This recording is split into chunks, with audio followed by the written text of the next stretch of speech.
नहीं सकेंगे। तो अब अगर ये हम इतने बुरे थे तो इनको इलेक्शन लड़ने से क्या डर लग रहा है? इतनी कोशिश करें किसी तरह के इलेक्शन ना हो। तो अगर ये डेमोक्रेटिक लोग हैं जो ये सारा वक्त कहते रहे कि हम तो डेमोक्रेटिक नहीं थे, ये थे, आज ये क्यों छुप रहे हैं? ये इस साजिश के पीछे अपनी गवर्नमेंट और ये जो इन्होंने जिस तरह के लोगों को इकट्ठा किया हुआ है, मुजरिमों की हुकूमत। और ये दोनों याद रखें कि ये वही शहबाज शरीफ था जो कहता था जरदारी का पेट फाड़ के पैसा निकालूंगा, और जरदारी कहता था कि शहबाज शरीफों से करप्ट लोग कोई नहीं है। ये दोनों एक बात, अब ये सारे इकट्ठे कैबिनेट में बैठ के, तो इनके लिए बड़ा मुश्किल है। इसलिए ये इनकी प्रेस कॉन्फ्रेंसेस हो जाती हैं, कभी कोई इल्ज़ाम लगा देते हैं, कोई कुछ कर देते हैं। अच्छा सर एक क्वेश्चन है जिब्रान, एक क्वेश्चन है और बार बार पिंग कर रहे हैं कि मेरा लाजमी करें। Sir you can choose to ignore it.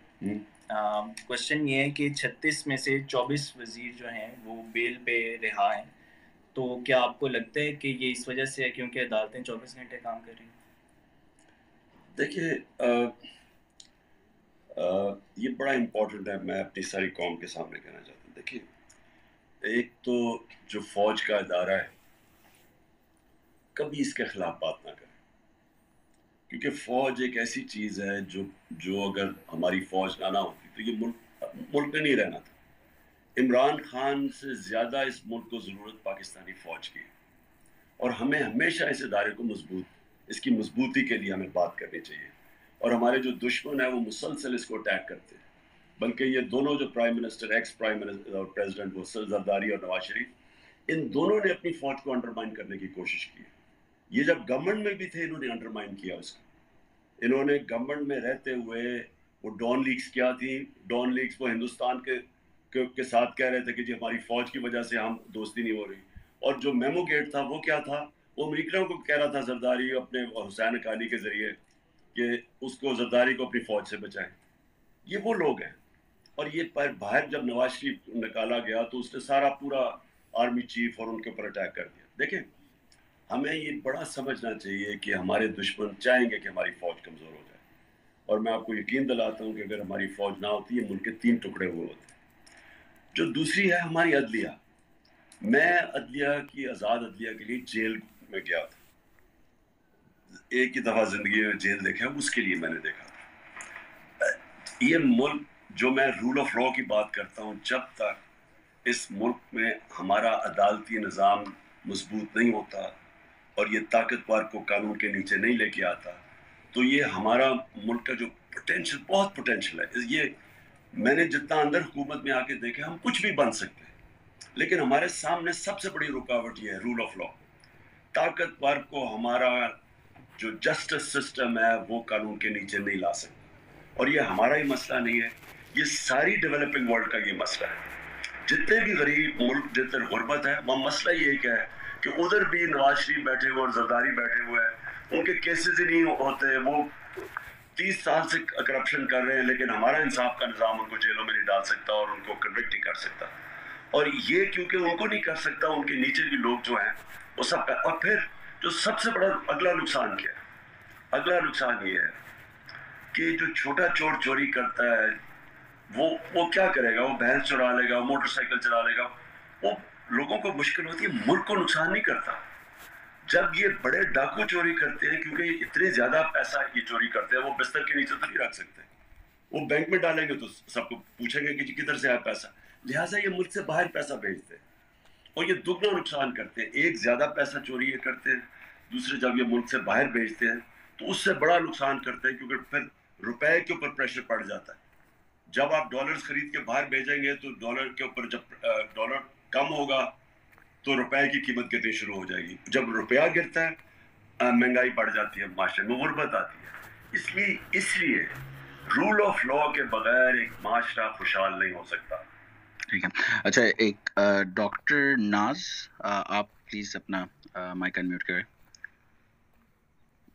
अस्सलाम वालेकुम जी, मेरा नाम डॉक्टर एने है। सर, मैं जो ना, मुझे यकीन नहीं आ रहा कि मैं आज आपसे बात कर रही हूँ, एंड इट्स माय ऑनर। मैं बस ये पूछना आपको एक बात बताना चाह रही थी कि जो आखिरी डेज़ में आपके साथ हुआ वो पूरी कौम ने देखा, ठीक है? आप बिल्कुल अकेले नहीं हैं और आपका वो वर्ड हम सबके ज़हनों में घूमता है, घबराना नहीं है। तो सर मैं आपको पूरी कौम के बिहाफ़ पे कह रही हूँ, आपने घबराना नहीं है, ठीक है? और आप इसी तरह से जो है ना हम आपके जो है ना पीछे हैं। तो एक सवाल जो मेरा अहम है वो ये इंटीरियर सिंध और सिंध के हिसाब से, क्योंकि मैं कराची से बिलॉन्ग करती हूँ। सर हम पीटीआई को सिंध में देखना चाहते हैं, हम तंग आ गए हैं। तो मुझे प्लीज़ थोड़ा शेयर करेंगे क्या प्लान टेबल पे है कि हम किस तरह से ग्राउंड रूट लेवल तक पीटीआई को मुतहर्रिक करेंगे और हम किस तरह से जो है ना फिर वो वोट में ट्रांसलेट कर सकते हैं जो हमारी हिमायत है वहाँ। Please, thank you. देखिए डॉक्टर नाज, जो सिंध है और ख़ास तौर पे इंटीरियर सिंध में वो हालात हैं जो कि एक वक्त कराची में एनक्यूएम की जब खौफ था लोगों का, वो अब इंटीरियर सिंध में है। ये जो जरदारी माफिया है वहाँ, ये इतने लोग डरते हैं इनसे, पुलिस को ये इस्तेमाल करते हैं, झूठे केसेस ये बनाते हैं, लोगों को इन्होंने बिल्कुल गुलाम बनाया हुआ है। लोग इनसे इतना खौफजदा हैं कि कोई इनके सामने खड़ा नहीं होता, और ये फिर हर किस्म का हरबा इस्तेमाल करते हैं।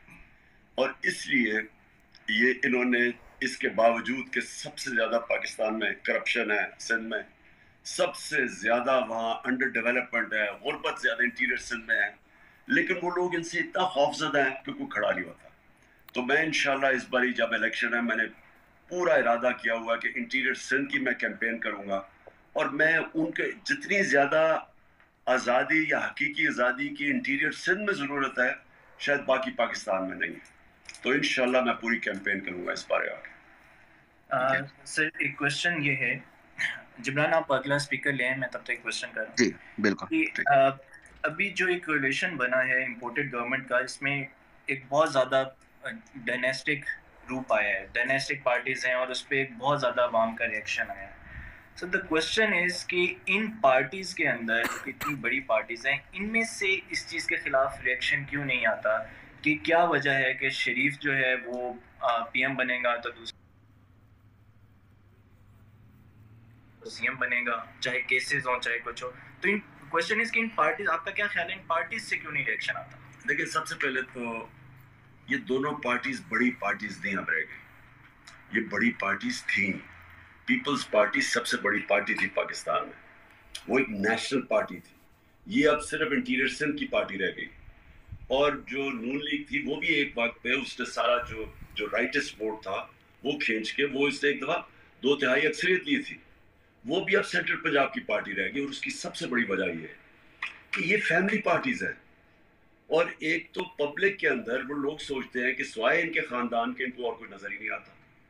ये बिल्कुल मेरिटोक्रेसी के खिलाफ है। देखिए, डेमोक्रेसी क्यों छोड़ गई थी बादशाह को पीछे? क्योंकि डेमोक्रेसी में दो चीजें थी जो बादशाह में नहीं थी, एक रूल ऑफ लॉ कि सब कानून के नीचे है, और दूसरी मेरिटोक्रेसी कि जो भी ऊपर परफॉर्म करता है वो ऊपर आ सकता है। ये बिल्कुल ही नेगेशन है डेमोक्रेसी।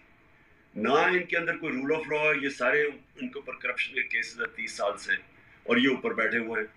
और दूसरा, कोई मेरिट नहीं है। अब वो इनके जो बच्चे हैं, मसलन मरियम है या वो है हमजा है या वो जो बिलावल है, इन्होंने जिंदगी में कोई काम ही नहीं किया, इनके कोई क्रेडेंशियल्स ही नहीं है वहां बैठने के। और ये वो लोग हैं जो प्रिविलेज्ड हैं, ये बादशाहों की तरह, शहजादों की तरह रहे हुए। इनको आम आदमी का भी समझ नहीं है, इनकी कोई ट्रेनिंग भी नहीं है। बादशाह की था तो उनके प्रिंसेस की बड़ी ट्रेनिंग होती थी, इनकी कोई ट्रेनिंग नहीं है, लेकिन प्रिविलेज्ड लोग हैं। और सबसे इनकी जो पार्टीज जो क्यों सुकड़ के छोटी सी पार्टीज रह गई हैं, क्योंकि इनके नीचे लोग जो हैं वो दरबारी बन गए हैं, वो इनको क्वेश्चन ही नहीं कर सकते, क्योंकि जिस तरह बादशाह के कोर्ट में दरबारी होती है, दरबारी बन चुके हैं। इनके अंदर कोई भी सेल्फ रिस्पेक्ट नहीं है, इनके जो दरबारी हैं, कि ये इनमें से बड़े काबिल लोग हैं, लेकिन वो इनके पीछे, मरियम के पीछे हाथ बांध के खड़े होते हैं या बिलावल के पीछे। तो इसलिए ये जो इनकी पार्टीज हैं ये बढ़ नहीं रही है, कम हो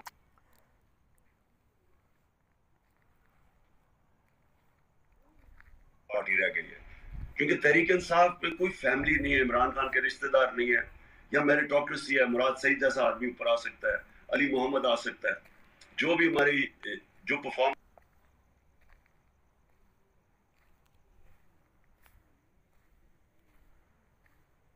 करता है ऊपर आ सकता है। इसलिए ये मुकाबला नहीं कर सकते हमारा।